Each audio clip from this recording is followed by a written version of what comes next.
Hey, how are you? Sam Spinell, I hope you're having a wonderful day. This is for the newsletter for June, so it means that we're looking at the news from May. So we're looking at numbers from May. We go through May and then we reflect on those numbers in June. And when you're looking at this newsletter, there's going to be some things that you want to take a look at. First of all, thank you so much for everybody who came out for the Father's Day event yesterday, and that was on Sunday. And lots of fun, always wonderful to see people. And I would love to do another event in the year. If you have any ideas on that, let me know. I was thinking about doing Mother's Day and Father's Day. The thing with that is that everybody for Mother's Day already has it planned out 6 or 7 months in advance. And so that's ultimately why I had initially started with a Father's Day event, just because there's a lot of people who kind of hop in at the last second because there was no other plans for Father's Day.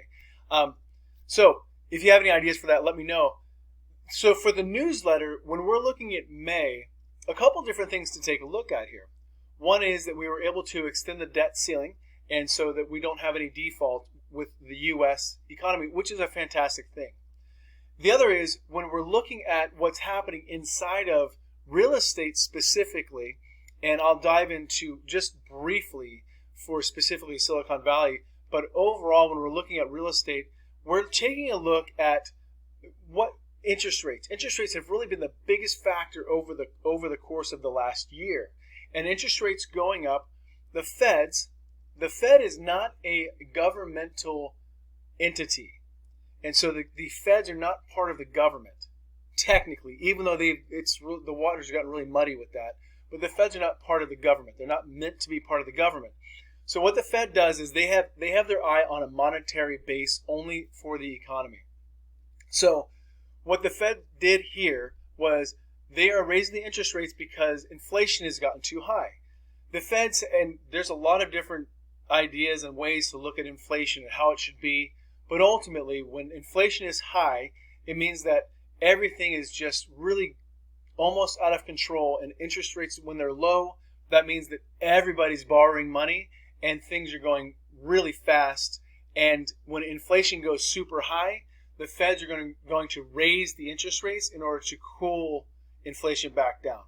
So that's where we're at right now. Inflation is coming back down and the Feds are continuing to raise rates. When the Feds raise the rates, they have pushed them up really fast here. And so that's one of the things that we've seen is that as the Feds push the rates up go up really fast. And one of the things that happened was some of the banks had purchased treasury bonds at a low rate, and then when they go to exercise those treasury bonds are less expensive than they were. So they purchased them at a good price, and now when they go to sell them, those prices are actually lower. So it puts the banks in a kind of a teeter, and so the FDIC needs to step in and help banks there as well. It's kind of a whole thing. That if you've been reading the news, you know about it. So that's one of the things that we've been looking at ultimately is watching the rates. So the rates do have a big effect on housing. Now, ultimately, what we have seen is the interest rates have made a big effect on housing, which put pressure on housing, which made the purchase of a home, it gave buyers less purchase power. So when the buyers have less purchase power, they're not so inclined to go out and purchase a home so quickly, especially Silicon Valley. The stock market tends to be kind of the end-all be-all where people exercise their stocks and purchase a property. So those two things together, the stock market being down and the interest rates being up, have really put pressure on the Silicon Valley housing market. Now, with that said, an interesting statistic is that in January, sellers, Santa Clara County and San Mateo County, which kind of is a really good gauge of Silicon Valley overall, the sellers were getting on average 94% of their asking price.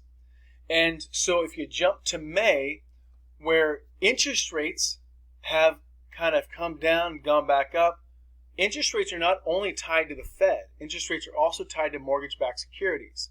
Mortgage-backed securities are ultimately where the interest rates are going to lie, and they're going to raise or go down based on mortgage-backed securities.